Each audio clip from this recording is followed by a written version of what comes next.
va continuer de parler de cette mobilisation du 5 décembre, mais différemment.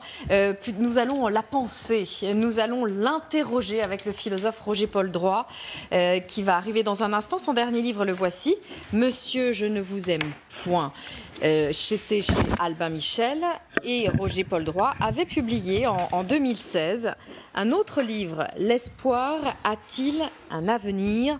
En finir avec le pessimisme. Et là, on entend le président de la République qui nous explique que le pays est trop négatif, trop pessimiste. On va en parler. Bonjour Roger-Paul Droit. Bonjour. Merci infiniment d'être à nos côtés. Alors la dernière fois que nous vous avions reçu, c'était il y a quasiment un mois, et nous vous avions demandé si toutes ces colères en France étaient le symptôme d'une société crispée. Alors à une semaine d'une mobilisation qui s'apprête probablement à paralyser le pays, diriez-vous que la société est encore plus crispée?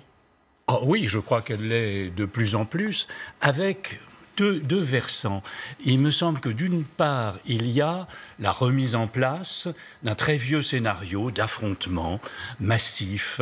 On rêve de grève générale, de convergence des luttes, comme ça, et puis du pouvoir, c'est-à-dire le peuple, le pouvoir. C'était le vieux schéma aussi des anarcho-syndicalistes de la fin du 19e siècle, Pelloutier, les bourses du travail. Enfin, ça, c'est des choses qui ont marqué toute l'histoire de France et l'histoire ouvrière, et qui, évidemment, sont de nouveau retravaillées par certains qui rêvent comme ça de révolution sociale.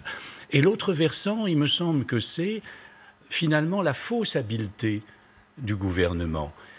Fausse habileté parce que, de mon point de vue, il a organisé beaucoup de flou en voulant garder la main sur la possibilité d'une sortie de crise, mais on n'a pas compris finalement, et de moins en moins, ni la question de l'âge pivot, ni ensuite la question de la clause du grand-père, puis